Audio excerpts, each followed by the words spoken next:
Lockout, Tagout. What's it for? Simple. To protect you and others working with and around aircraft and other powered equipment in our facility. There are real hazards in your workplace. Hazards that are potentially dangerous. Lockout, Tagout procedures help prevent this potential from becoming a reality and causing great bodily harm or damage to aircraft, equipment, or facilities. Lockout, Tagout procedures, or LOTO, are designed first to identify all sources of potential energy and second, to render the sources inoperative. Why? Your safety and the safety of those around you.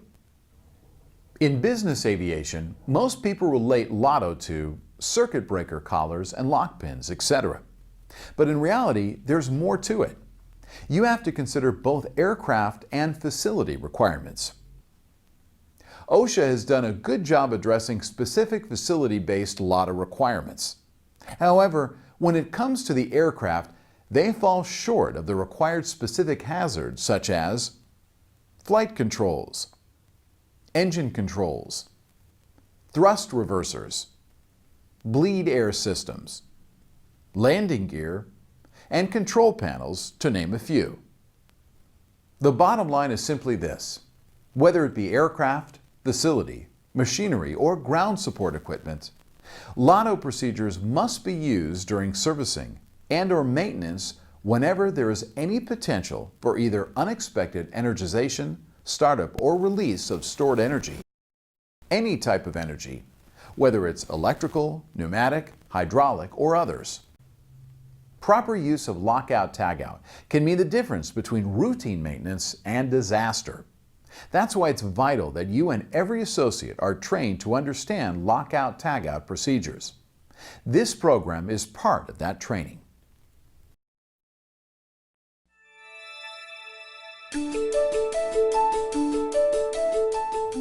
There are two categories of associates in regards to Lockout, Tagout: authorized and affected. An authorized associate is anyone who is authorized to shut down, lock out, or tag out equipment in order to perform service or maintenance. An affected associate is anyone who either operates or works near the equipment being serviced or maintained. Since an affected associate has access to the environment where Lockout, Tagout is used, there is an opportunity for their actions to impact technicians working on equipment. In addition, their job may be affected by the servicing and maintenance being performed. An important part of the Lockout, Tagout procedure is to inform all associates about the equipment being locked out and/or tagged out for service. One important aspect of any safety program is working as a team, and understanding everyone's role in the Lockout, Tagout is essential to safe operations. Affected associates are not to attempt to install or remove locking devices or tags under any circumstances. Now let's discuss exactly how the Lockout, Tagout process works. First, to prevent injury or damage to aircraft or facilities, all authorized and affected associates accessing the aircraft or facility system should be notified that a system will be locked or tagged out for service or maintenance purposes. This notification can and should be performed using several methods: signage, verbal announcement, team briefing, physical barricades, and electronic messages are good examples. Applicable facility and/or aircraft manuals shall be reviewed to determine all potential power energy sources for the system or component planned to receive service or maintenance. The specific Lockout, Tagout procedures should also be referenced. Remember, this can include, but is not limited to, thrust reversers, aircraft circuit breakers, flap handles, throttle, hydraulic pumps, pneumatic system control panels, facility electrical panels, machinery, and ground support equipment.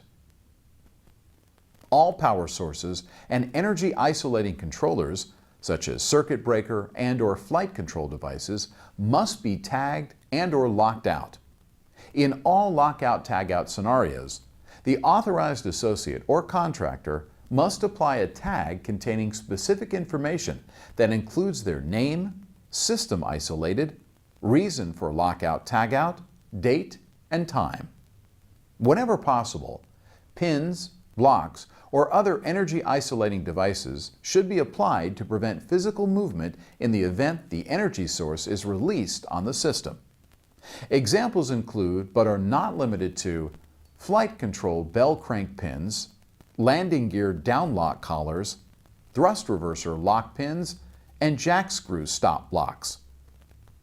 The lockout tagout system on the aircraft or facility system being serviced or repaired should then be verified by actuating the primary control devices to ensure the lockout tagout method has effectively isolated the potential energy sources from being applied.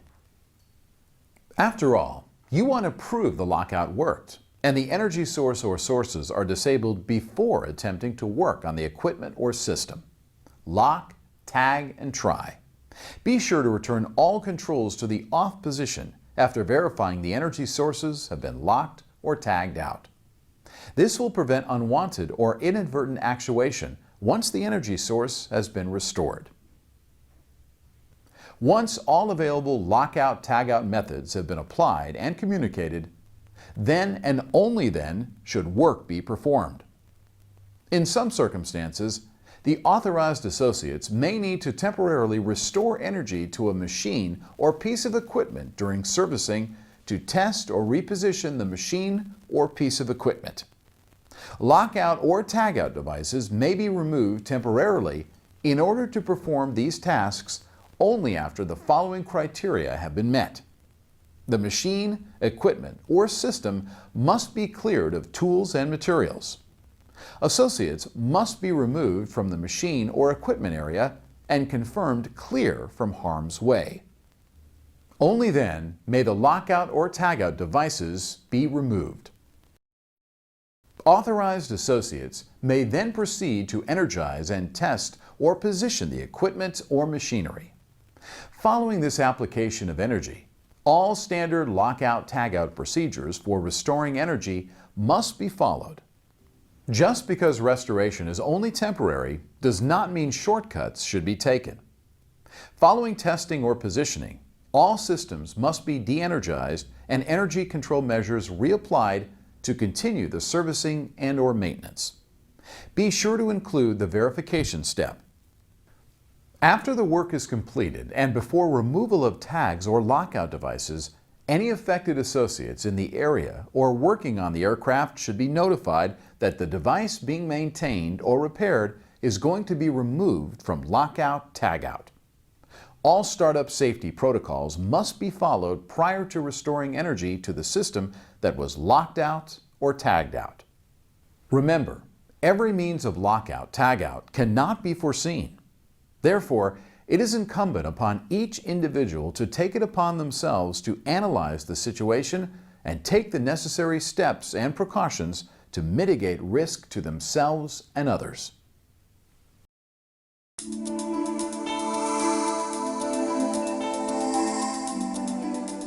The authorized associate or contractor performing the service or maintenance, rendering a system or control inoperative, will install an identifier tag and/or locking device on the appropriate controls such as circuit breaker, flap handle, throttle lever, hydraulic pump control switch, pneumatic system control panel, thrust reverser lock pin, facility machinery, ground support equipment or facility electrical panel.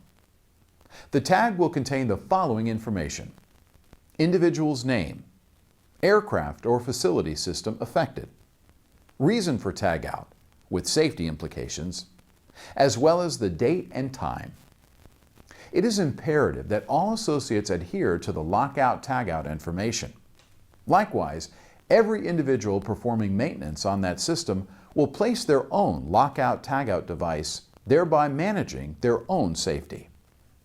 A critical aspect of the lockout-tagout process is for the authorized person who locked the equipment to retain ownership. This person is the only person allowed to remove the lock or tagout device. No exception and no transferring of this responsibility. Never remove someone else's lock or tag or attempt to start a machine that has been locked and tagged out. We will discuss later in this program the process to be followed when changing shifts or when the person that applied the lock or tag cannot be located. How do you know when to use lockout systems and when to use tagout systems? Easy. It must be locked out unless it can be shown that lockout is not possible and a tagout system provides full protection. There are many cases in aircraft maintenance where there are no provisions for a lockout and there are no devices designed for lockout to be utilized. In these cases, extra steps must be taken to eliminate the potential for energy release and to inform others of system being disabled. For example, many aspects of aircraft hydraulic systems cannot be directly locked out. There are multiple sources for hydraulic pressure to be applied. The two most common sources are an onboard hydraulic pump or an external hydraulic power cart. However, we can take steps to isolate the potential energy by tag out the onboard pump control switch, disconnect the hydraulic power cart and apply lockout-tagout procedures to the mule connection access point, disconnect the aircraft batteries and apply lockout-tagout procedures to the connectors, disconnect external power and apply lockout-tagout procedures to the external power access door. If an energy isolating device is not capable of being locked out, such as the hydraulic pump switch in the example above, tagout only may be used. If tagout only is used, it's recommended to conduct more periodic inspections for system integrity. Regardless of the type of lockout device used, all devices adhere to certain requirements. Durable, made from durable materials and capable of withstanding the environment to which they are exposed. Singularly identified, one device for one purpose. These devices, along with specific pins, collars, clamps, etc., specified by the aircraft or equipment manufacturer, must be the only devices used for controlling energy and are not to be used for other purposes. When physical padlocks are utilized to lock out a system, for example, a facility power panel, the individual applying the lock shall retain the key in their possession until the system is rendered safe to return to normal operation. The individual who applied the lock is the only individual authorized to remove it.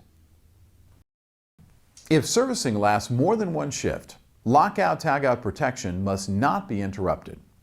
The authorized associate from the new shift must place their locks or tags on the system controls as the off-shift authorized associates remove their locks and tags. The new shift authorized associates should then verify that all energy sources have been isolated. When the authorized associate who applied the device is not available to remove it, it can be removed only in an emergency and under the direction of the supervisor, provided that specific procedures are followed. The supervisor in charge will verify that the authorized associate who applied the device is not at the facility. The supervisor in charge will make all reasonable efforts to contact the authorized associate to inform him or her that his or her lockout or tagout device has been removed. And the supervisor in charge must ensure that the authorized associate knows that the lockout device has been removed before he or she resumes work at the facility.